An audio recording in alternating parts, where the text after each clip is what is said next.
onda l'altra metà della radio. Parità di rassegna. Conduce Laura Ravetto.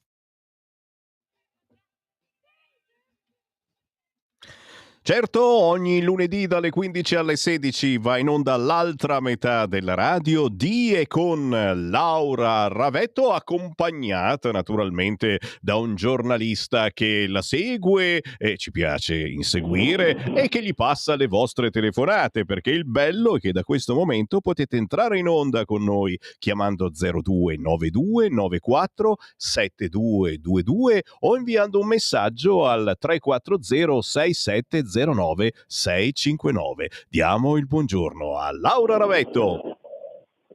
Buongiorno, ciao.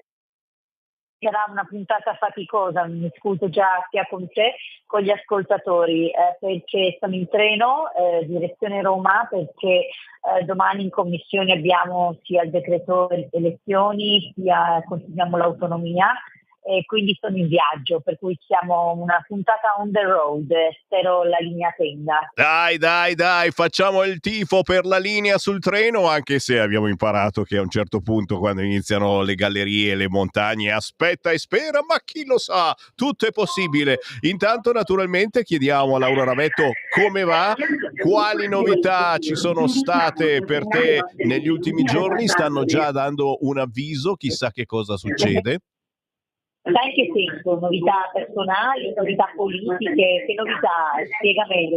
Lo sai, io faccio un fritto misto tra vita privata e politica. Cos'è successo in questa settimana che ti ha vista protagonista? Perché ne hai fatte di cose, abbiamo visto tante cose. Tu da dove ti piacerebbe partire? Allora, insomma, questa settimana mi hanno fatto fare parecchia televisione, mi avrei visto anche alle prese, diciamo, con delle trasmissioni non esattamente di... Ecco, l'abbiamo già persa? Sei tornata. No, ti dicevo, questa sì è stata una settimana molto televisiva per me, mi hanno mandato in molte trasmissioni, avrai notato che non mi ha più fermato Striscia la Notizia, quindi sai che tu mi noti sempre esatto, e come mai? Sono in vacanza, si vede, però sei andata dalla Berlinguer e sulla Casa Green ci sono stati proprio petardi, scintille. Sì. No, soprattutto lei è una grande professionista, quindi io non ho niente da dire, poi sai che io mi diverto ad andare, diciamo, nelle trasmissioni non troppo semplici, però indubbiamente lì bisogna essere abili a continuare un concetto, non tanto per lei quanto, diciamo, per gli altri ospiti che spesso, hanno un'offensiva abbastanza decisa. Ma guarda, lì il tema era questo, far capire che non è che la Lega sia contraria all'ambiente. Chi è che è contrario alla tutela dell'ambiente? Nessuno. Figurati, io ho una figlia di 6 anni, posso essere contraria agli sviluppi a tutela dell'ambiente? No, però il tema è che siamo contrari come Lega a quei provvedimenti che all'ambiente servono poco o niente e però impattano tantissimo economicamente, soprattutto sulle persone magari meno abbienti. Cioè, mi ha fatto molto sorridere amaramente in questa trasmissione la giornalista che mi replica: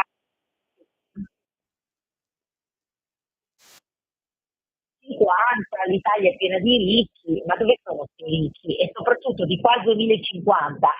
Ho capito, ma non abbiamo popolazione anziana per lo più, che in casa, non è che abbiamo un mutuo a 60 anni per fare le case a emissioni zero. Quindi ecco, io sono per la volontarietà, ci devono essere degli incentivi, non...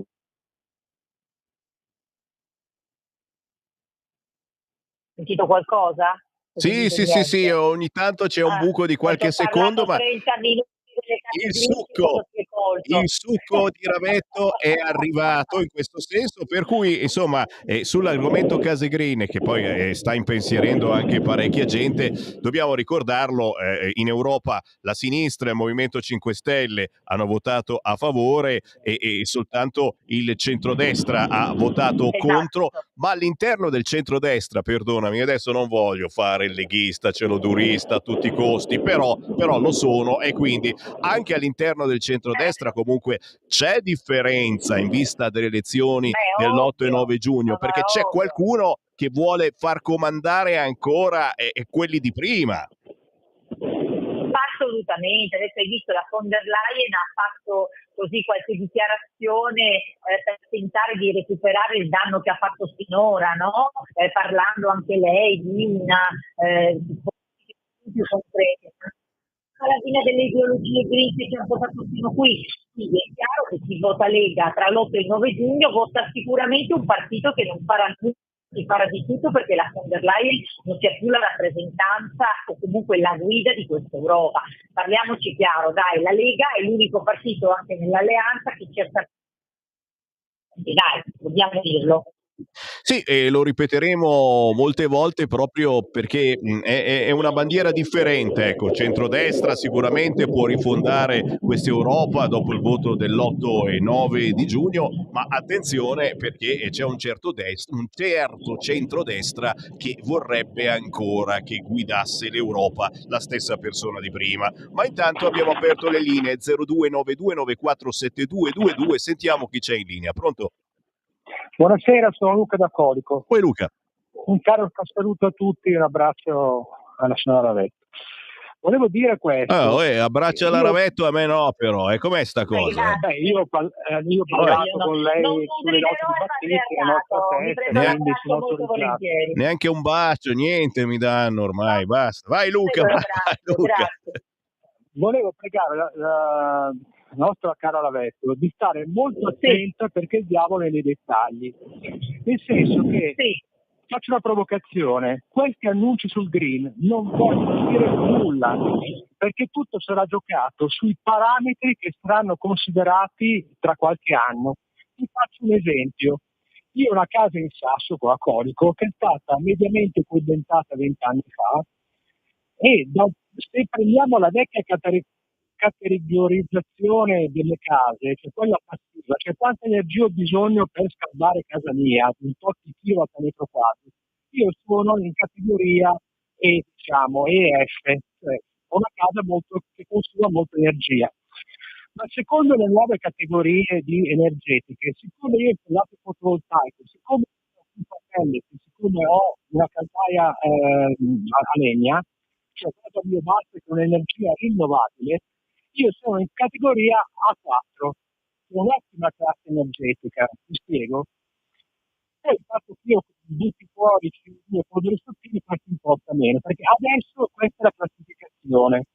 Voi capite che cambiando in Europa il metodo di classificazione cambia tutto, e quindi questo non è un dettaglio rilevante, è un dettaglio fondamentale, perché anche i 110 che sono stati fatti, spendendo delle cifre spropositate che hanno favorito più ambienti grazie alla follia dei 5 Stelle, non è detto che poi rientreranno con i prossimi parametri. Per cui sarà questo, per cui anche adesso è inutile dire che farsi le vesti, non vuol dire nulla questo green, concordo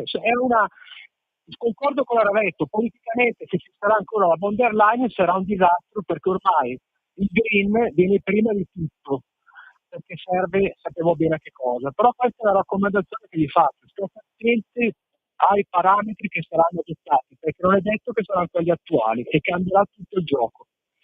Vi ringrazio e un caro saluto. Grazie Luca. Per entrare in onda 0292 94 7222. Ravetto, a te. Sì, sperando di non essere attratti come purtroppo ho sentito Luca, quindi ho colto non proprio tutto, ma penso di aver colto il succo, come dici tu. No, è un ottimo suggerimento, però ecco, io voglio essere più ottimista. Cioè, non è che le direttive sono scritte nella pietra,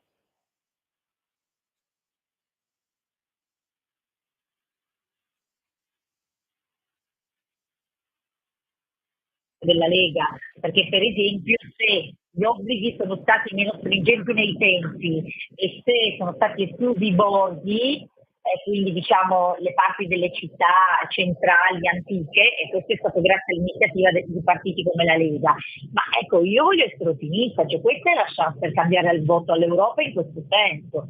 Se riuscissimo noi ad avere il consenso molto elevato dei nostri elettori, e questo lo speriamo tutti, e i partiti dell'alleanza di centrodestra, idem negli altri paesi europei, questa direttiva potrebbe essere cambiata.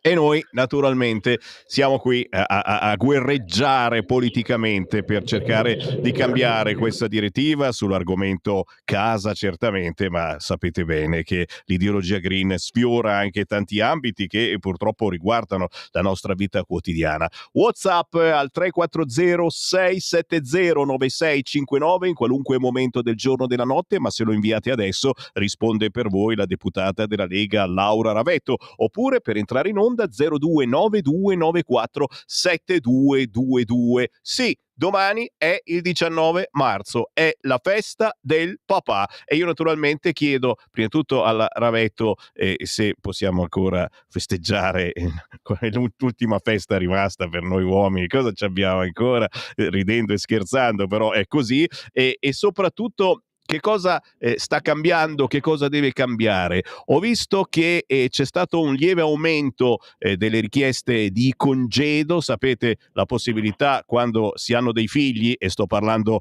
della donna però specifico, quando la moglie, la mamma ha un figlio, una figlia, la possibilità che l'uomo si fermi dal lavoro e quindi dia una mano a crescere il bambino, la bambina, ma è la donna che ha il figlio, non l'uomo, io lo specifico sempre. Cosa si sta muovendo su questo fronte, ma soprattutto abbiamo il permesso di festeggiare ancora la festa del papa, si dice papa.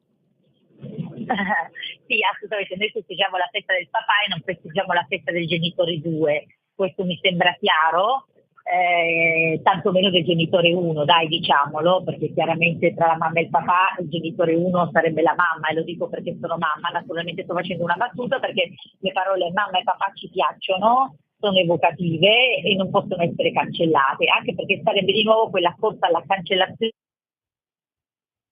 a cui ci sta cercando di abituare poi questa cultura woke, no? Adesso tutti woke, poi possiamo spiegare che cos'è, no? Anche questo movimentismo nato negli Stati Uniti che con la scusa iniziale e anche diciamo magari anche con il buon obiettivo iniziale di voler combattere ogni tipo di disparità, soprattutto nell'ambito razziale, poi però ha finito per sconfinare nelle cancellazioni delle identità, riferendosi soprattutto alle situazioni sessuali. Poi dopo Sammy mi piacerà in questo senso affrontare la notizia che è uscita su tutti i canali su cui non ho avuto un commento di deputate e deputati di sinistra e di iperprogressisti sono stati e quindi magari poi dopo ne parliamo. Comunque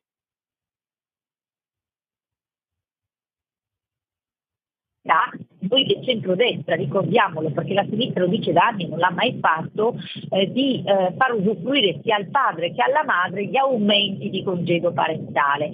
Però recentemente c'è stata anche un'interrogazione al ministro competente, la Roccella, e anche al ministro, se non sbaglio, del lavoro, relativamente all'utilizzo di questi congedi. È chiaro che ancora gli uomini sono minoritari nella richiesta, ma questo ha un dato chiaramente economico, Sammy, perché i salari delle donne, ma non perché siano differenti da quelli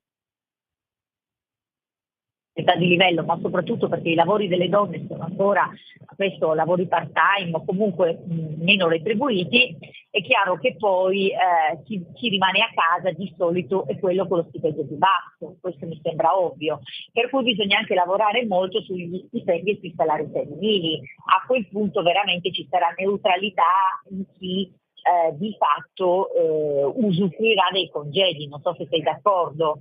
Ah, chiaro, ma io sono contento che qualcosa si muova comunque perché non c'è niente di male, certamente, anzi è bellissimo stare vicino al proprio bambino appena nato e dare una mano alla mamma, anche se non saremo mai così bravi e non trovate scusa, noi non possiamo allattare, lo ricordiamo sempre, siamo in epoca di gender fluide, però si possono preparare i biberon come facevo io ai tempi in frigo, la fila di biberon e ogni 2 ore si dà un po' di biberon. C'è soltanto 30 secondi perché ti devo far sentire una canzone di... Sentiamolo un po', vediamo se lo riconosci. Vai.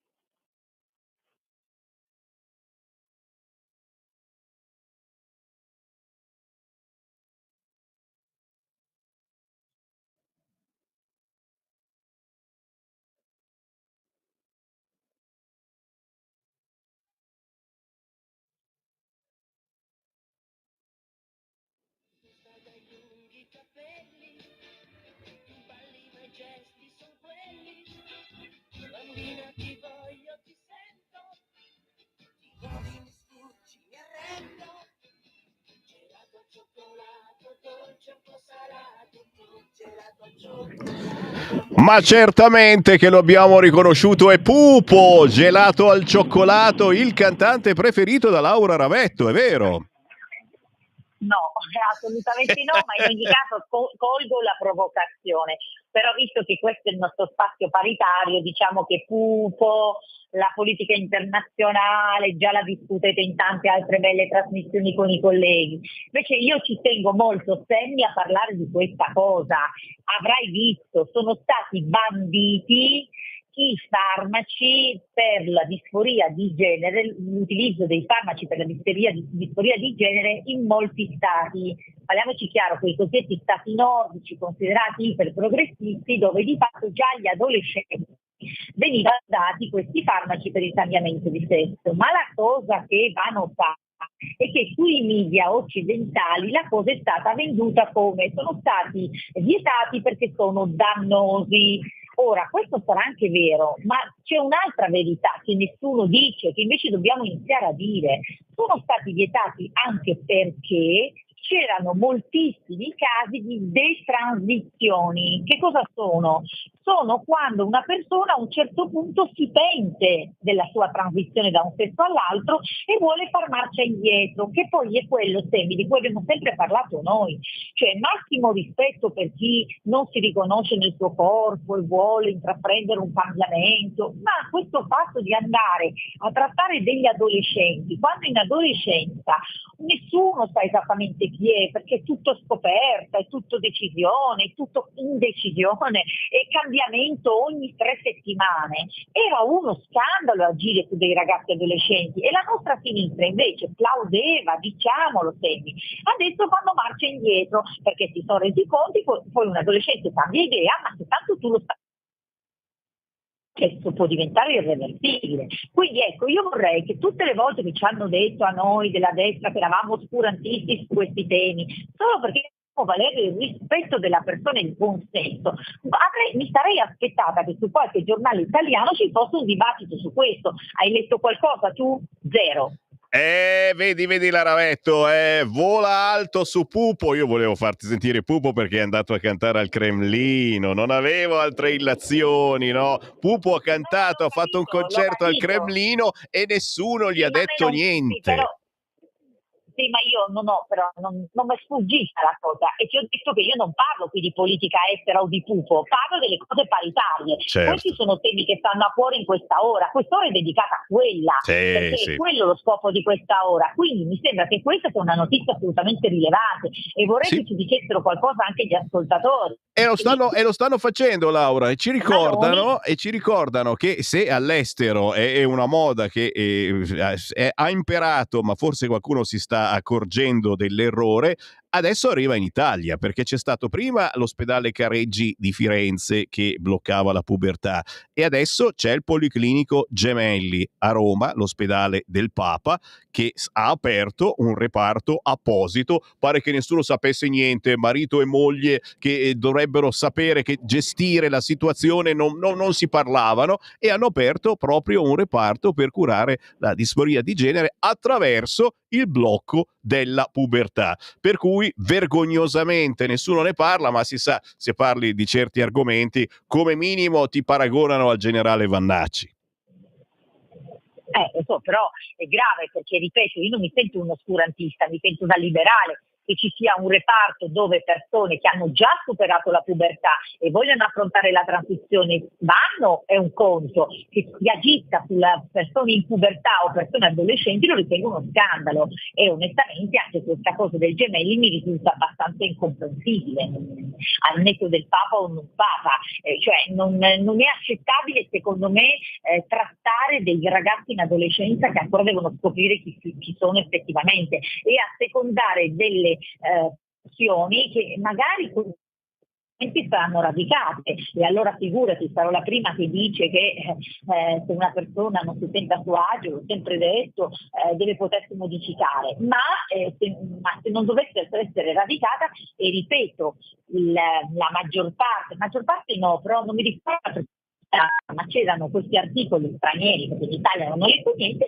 che dicevano che l'incidenza delle percentuali di detradizione, cioè di ragazzi e ragazze che poi si pentivano, era altissima. Per questo hanno i farmaci. E come, molto spesso sono ragazzi, inutile ricordarlo, influenzati dai propri genitori. Torniamo tra pochissimo a parlarne, intanto 0292947222, se volete entrare in onda con la deputata della Lega Laura Ravetto, siamo a disposizione. Per interagire con Radio Libertà, inviaci un messaggio di testo, audio, video al nuovo numero dedicato a te, 340 6709 659, 340 6709 659. Rimani connesso con Radio Libertà, la tua radio. Stai ascoltando Radio Libertà. la tua voce libera, senza filtri né censura. La tua radio. Eh sì, se avete la fortuna di avere trovato il nostro segnale, magari in televisione, sul canale 252 o sulla vostra autoradio nella banda DAB o sui social, incredibile, vi è saltato fuori Radio Libertà, è in diretta su Facebook, difficilissimo perché siamo perennemente bloccati, beh sappiate che noi parliamo di quello che gli altri non hanno il coraggio di parlare. E tra gli argomenti proposti dai nostri ascoltatori in queste ore attraverso lo 0292947222 c'è certamente l'ipocrisia culturale della sinistra. Mi scrive Franco: cancella il Natale, la Quaresima e celebra il Ramadan. E qui andiamo a Pioltello, comune dell'Interland milanese, delle banlieue se volete milanesi, perché è proprio una banlieue. A Pioltello c'è una scuola dove il 40% sono di religione musulmana. Ebbene, siamo alla follia. Questa scuola pubblica di Pioltello ha deciso di chiudere per il Ramadan. L'ultimo giorno di Ramadan, festa per i musulmani, questa scuola sarà chiusa. La sinistra, dopo il no al crocefisso e il no al presepe, celebra la religione islamica. Chiediamo a Laura Ravetto un parere. Noi avevamo già parlato di questo venerdì, scherzando, ma anche facendogli pubblicità, una nota catena di supermercati, Penny Market, nel volantino addirittura le offerte speciali per lo speciale Ramadan. È chiaro che la Quaresima è moscia, è una roba moscia la Quaresima. Guarda che deve essere caduta la linea, mi sembra di sentire il tutut. La Quaresima è moscia rispetto al Ramadan. Ramadan ci si diverte perché durante il giorno non si mangia, non si beve, non si fa proprio niente, ma dopo le 6:13 di sera, ragazzi, se ne fanno in tutti i colori. La Quaresima è troppo seria forse rispetto al Ramadan, o qui abbiamo deciso proprio di arrenderci alla colonizzazione dei musulmani dell'Islam. Lo sapete, io ho un mio parere personale, ma vogliamo sentire anche il vostro, soprattutto sentiamo quello della deputata della Lega. Laura Ravetto, a te. Non so su cosa. Sì, perché l'audio va e viene. Si parlava proprio della scuola di Pioltello che ha deciso di chiudere per il Ramadan. Il preside, ricordiamo, la facoltà di chiudere una scuola per quei 2 o 3 giorni l'anno, e ha scelto proprio come giorno di chiusura la conclusione del Ramadan, perché la scusa ufficiale è ma se no non veniva nessuno in classe, perché gran parte degli alunni della sua scuola sono musulmani. Sì, gli dice che il 40% sono alunni musulmani, ma sai, però viene facile e agevole la controreplica, perché in una scuola in Pakistan chiuderebbero se ci fosse il 40% di alunni cristiani per Natale? Dubito. Quindi qua è sempre un tema di non solo reciprocità, ma anche di un arretrato propri valori culturali, massimo rispetto per il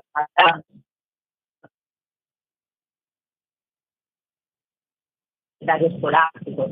Il calendario scolastico, se poi uno deve festeggiare il Ramadan e non va a scuola, non andrà a scuola. Cioè, queste sono, e lasciami dire anche un po' di questo, un sindaco di cui adesso stiamo parlando, di sinistra, di cui effettivamente non staremmo parlando, però fa un danno sociale, perché che cosa succede anche qui? No? Qual è lo scopo? Dividere l'Italia tra i buoni che vogliono la società multiculturale e i cattivi che invece non vogliono la multiculturalità. No, io non ho niente nel rispetto di tutte le culture, però la prevalente sul mio territorio, le mie leggi, la mia Costituzione.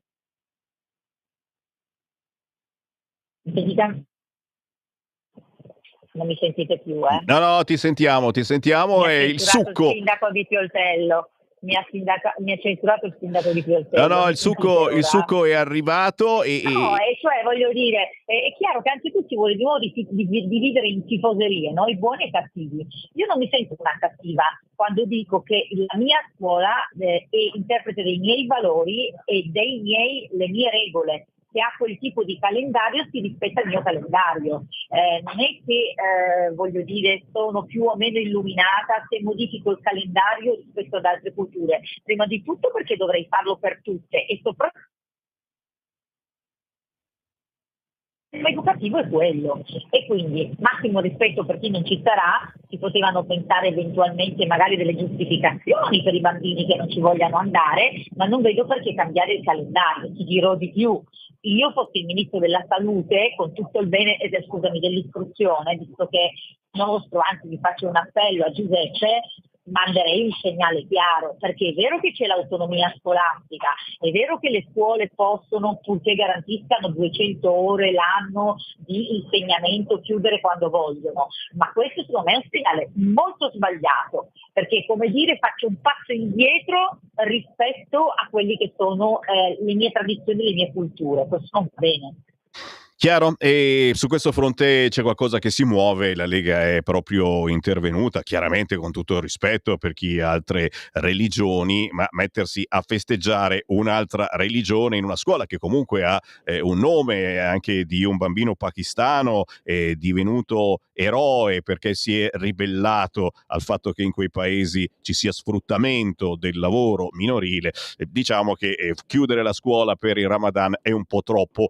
La Lega su questi argomenti è sempre stata all'indice. Ci hanno dato dei razzisti, dei fascisti, ma non c'entra proprio niente, degli omofobi per altre argomentazioni, certo, però dobbiamo ricordarlo e dopo la Sardone adesso sono arrivate minacce di morte anche all'altra europarlamentare della Lega, Susanna Ceccardi, tutto perché ha fatto notare questo volantino, lo stiamo inquadrando adesso, il volantino di Poste Italiane, la felicità e libertà non sottomissione, no al velo islamico. Praticamente Poste Italiane ha messo una pubblicità di PostePay e Western Union con una bellissima donna felice e contenta di andare negli uffici di Poste Italiane, ma una donna velata. Ecco, proprio su questa battaglia per un velo troppo spesso imposto è stata minacciata sia Susanna Ceccardi che anche Silvia Sardone, e ci dobbiamo arrendere, Ravetto, su questo argomento. Ormai comandano loro, comanda il PD.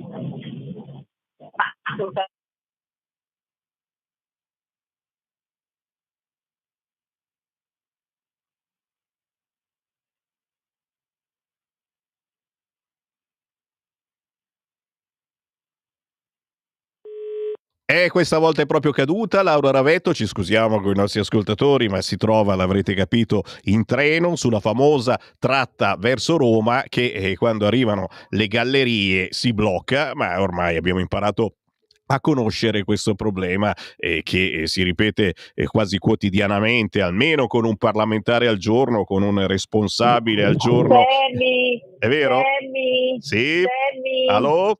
Sammy, allo? No, ti stavo dicendo, e mi scuso ancora come che abbiamo presentato l'iniziativa con la Ceccardi insieme alla Camera. L'abbiamo presentati proprio questi manifesti. Mi senti? Sì, forte e chiaro. Insieme, e non era solo un velo, era proprio il niab, Nihab, cioè sì. si vedevano solo gli occhi della donna. Cioè, tra l'altro, in quei giorni in cui una maestra è stata grande, questa bambina poveraccia a cui i genitori avevano imposto il niab senza il niab. E la Susanna ha fatto un'iniziativa interessante perché ha scritto un messaggio in arabo, cioè era destinato alle donne arabe, era destinato alle donne sul nostro territorio a dir loro: guardate che voi qua avete gli stessi diritti dei vostri mariti. Quindi il fatto di censurare questa iniziativa da parte di coloro che si professano femministe è vergognoso, perché è il messaggio proprio alle donne arabe di liberazione, cioè dire: guardate che voi qua non siete obbligate a portare il niab, potete andare in giro scoperte. Quindi non c'è soltanto una volontà di in qualche modo negare la libertà di determinati ambiti come quello del musulmano integralista, ma addirittura di evitare che le donne musulmane vengano raggiunte da questo messaggio. Quindi è di una gravità inaudita quello che è successo all'iniziativa della Susanna. Certo, è stata un'iniziativa coraggiosa perché affiggere dei manifesti con la donna è completamente velata, a differenza di quella di Poste Italiane, che era un velo che faceva intravedere il volto, e quell'altro che abbiamo diffuso noi era completamente velati con il messaggio scritto in arabo. Penso un po' quale messaggio volevamo dire, di non piegarsi a questa sottomissione quando si tratta di sottomissione. Prendiamo una chiamata 0292947222. Pronto? Sì, pronto, buongiorno, sono Aldo da Brescia. Vai Aldo. Saluti a lei e al suo ospite.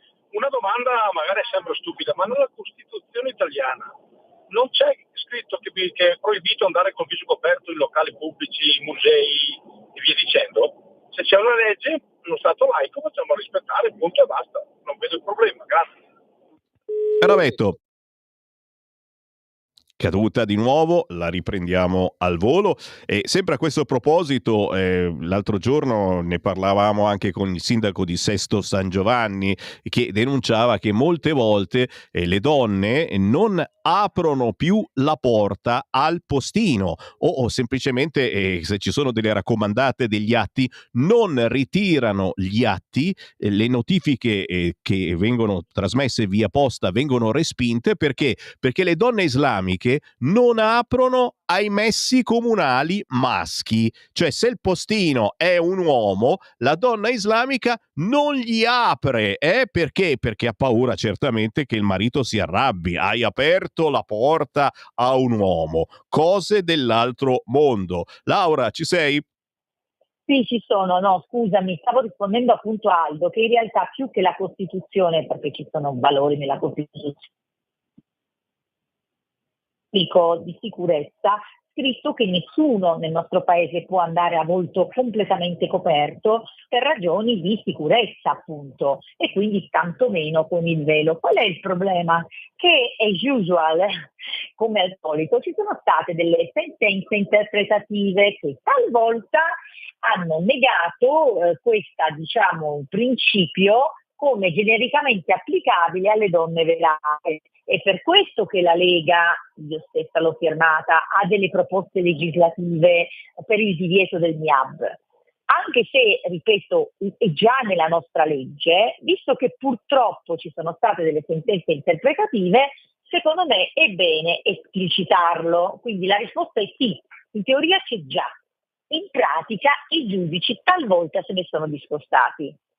E qualcuno mi scrive un WhatsApp al 340-670-9659 a proposito di chiudere le scuole per la fine del Ramadan. Ma avete chiesto ai ragazzi italiani se sono contrari o meno a un giorno di vacanza per la fine del Ramadan?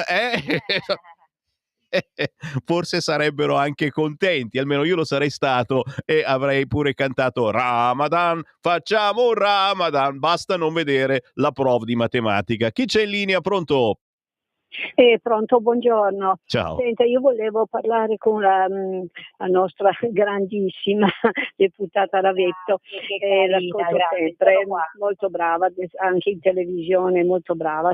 Grazie. Senta, io volevo dire solo questo, assolutamente anche il nostro ministro Valditara che ce la metta tutta a non far passare questa cosa scandalosa della scuola a Pioltello, perché se lasciamo perdere una volta, basta far passare un precedente che poi tutti quanti si inventano cose varie di appellarsi a questa o quell'altra religione. Qui siamo in Italia, la nostra religione, quella che da sempre le nostre radici sono quelle e basta, cioè voglio dire, se non le sta bene se ne ritornano al loro paese, nessuno le mette con le spalle al muro per subire le nostre o si integrano, questo voglio dire, ma noi non dobbiamo subire le loro religioni. Questo è un discorso. Poi volevo a riguardo di questa che forse ne parliamo anche troppo, di questa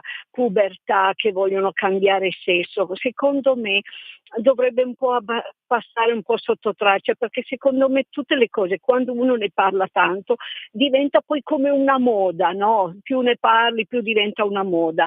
Ecco, questi poveri bambini, perché poi sono ancora bambini fino a 15, sono ancora bambini, insomma, non riescono a capire realmente qual è la loro indole, eccetera, eccetera, e che magari sono, che ne so, trascinati nel contesto in dove vivono, perché quello influenza tantissimo. Io adesso non sto a raccontare dei casi, ma influenza tantissimo.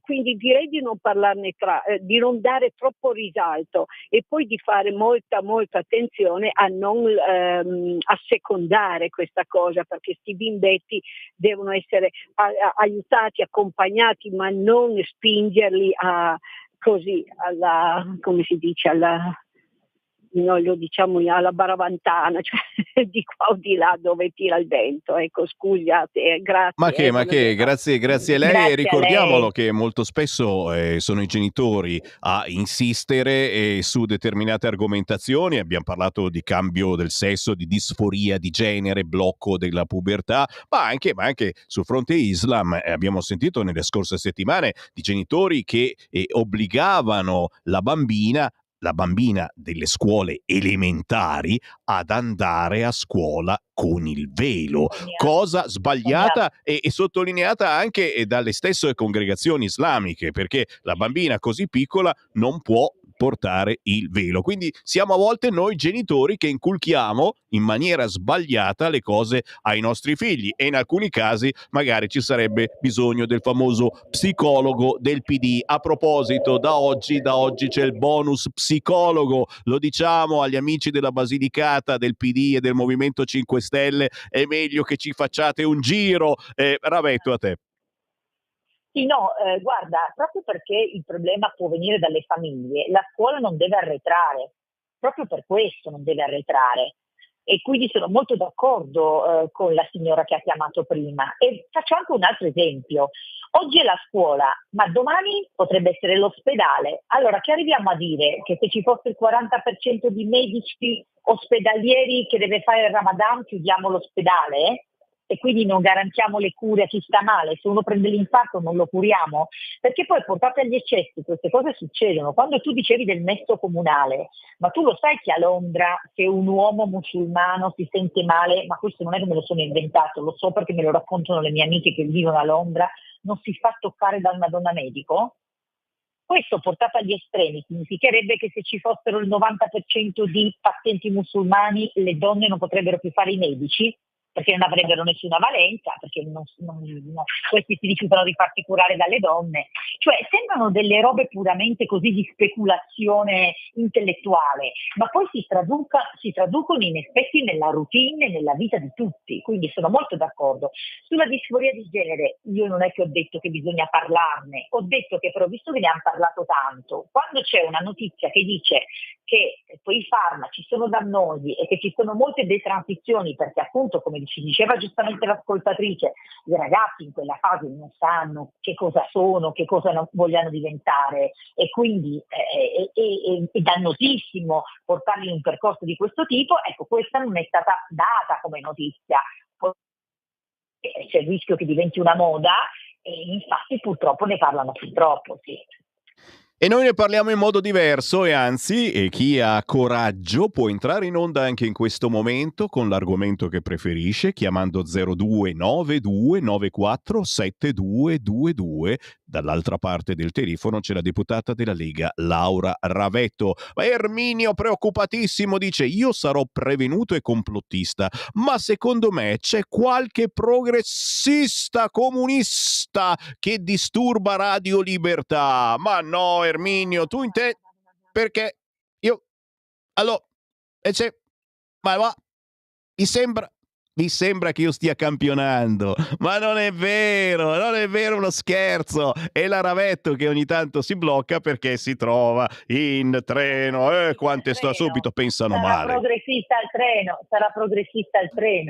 Sarà progressista al treno. Però ti devo dire che è molto divertente anche questa cosa, mi spiace, sempre mi scuso perché magari ecco l'audio non è ottimo, ma mi sento, sai, come quelli che facevano quelle radio libere, un po' pirata, in cui si davano, diciamo, anche così delle versioni del mondo un po' diverse, però la linea non c'era buonissima e quindi uno doveva arrangiarsi. Cioè, voglio dire, è anche un po' romantica questa puntata, dai. Vedi, siamo anche romantici, ma siamo anche, certo, controinformativi, e i nostri ascoltatori se ne stanno accorgendo, anche se Luca da Brescia dice: ma come? La religione islamica non va messa fuori legge in quanto contraria alla Costituzione italica?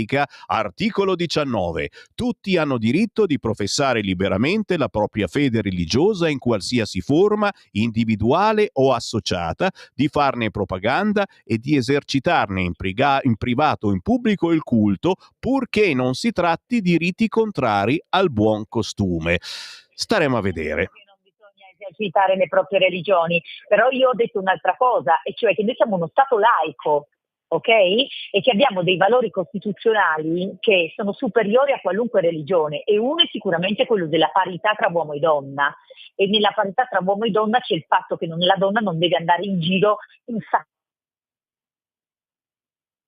che la copre tutta, mentre l'uomo se ne sta tranquillamente a viso scoperto, chiaro? Quando qualcuno vi dimostrerà che anche i musulmani maschi hanno questo gran piacere di coprirsi tutti quanti col niqab e lasciare solo fuori gli occhi, io discuterò.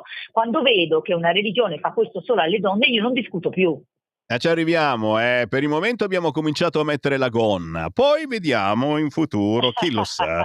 Senti un po', ancora WhatsApp al 340 670 9659, approfittate gli ultimi 5 minuti con Laura Ravetto. In Lombardia e in Piemonte una casa popolare per le donne vittime di violenza. Hai sentito questa notizia? Sì, l'ho sentita, faccio i grandi complimenti anche alla Regione Lombardia, perché come tu sai il Presidente Fontana ha stanziato dei fondi per le abitazioni per le donne vittime di violenza, abitazioni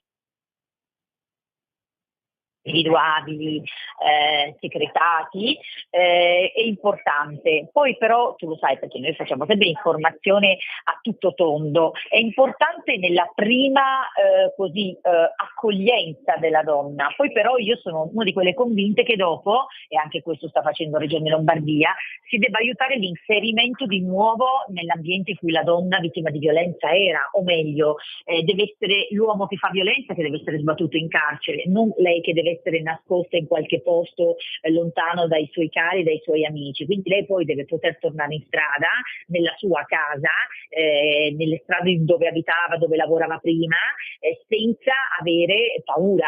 Per cui benissimo queste abitazioni nascoste, poi però bisogna consentire a queste donne di tornare alla vita precedente senza avere intorno i maschi abusanti. Chiaro. Senti, ancora un mio dubbio e te lo ripeto, abbiamo visto in questo weekend ancora 2 femminicidi in 24 ore. La mostra, c'è una mostra itinerante che voglio segnalare, la mostra itinerante si chiama Scarpe Rosse del Centro Antiviolenza Core di Vigevano, è approdata anche all'Europarlamento, ma la mia provocazione è sempre questa, è un po' di mesi che mi gira per la testa, ma è davvero importante continuare a parlarne di questi femminicidi, perché la mia sensazione è che ci sia una dose di emulazione pazzesca. A continuare a parlarne c'è qualcuno che quando gli scappa il 5 minuto va ad ammazzare la donna. Guarda, se questo fosse vero, in passato ne avremmo avuti meno.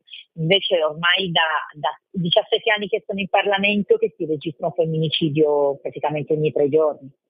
Quindi io temo che invece sia, a parte che sarebbe grave uguale anche l'emulazione, per carità, ma temo che ci sia un problema culturale e anche un problema culturale delle persone che sono arrivate qua, perché gli ultimi 2 femminicidi sono ad opera di persone straniere.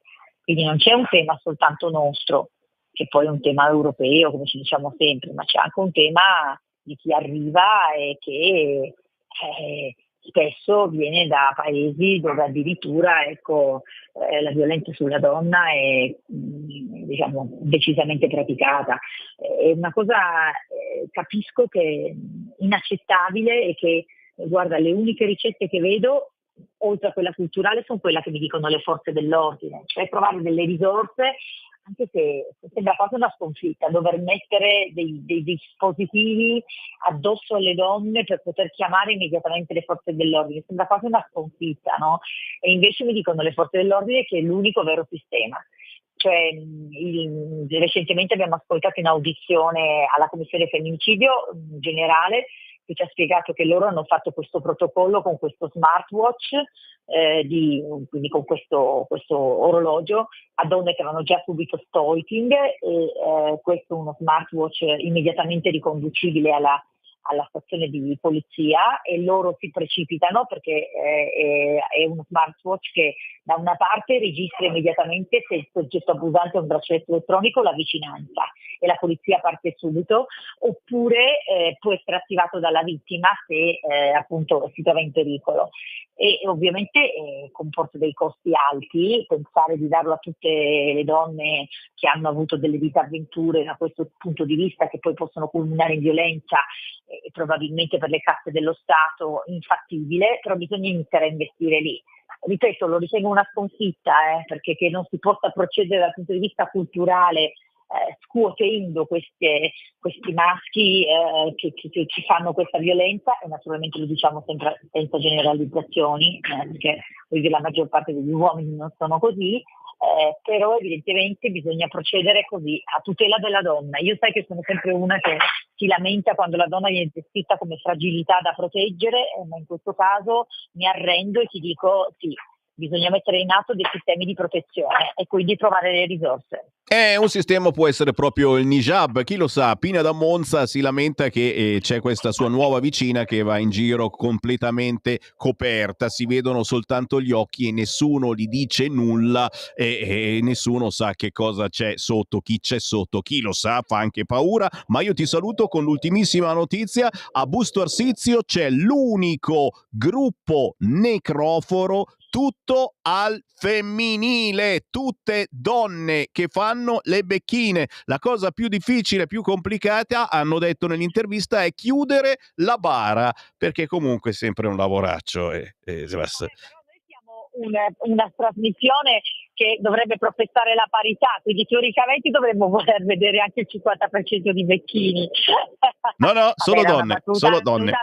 Venuta male. Scegliete bene, Busto Arsizio, solo donne per il vostro morto, che volete di più? Grazie Laura Ravetto. Con questo augurio noi chiudiamo la nostra trasmissione. La vita non è eterna, assolutamente no, ci piacerebbe. Va bene, buon lavoro. Bene.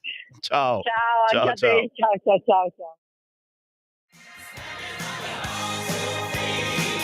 Avete ascoltato l'altra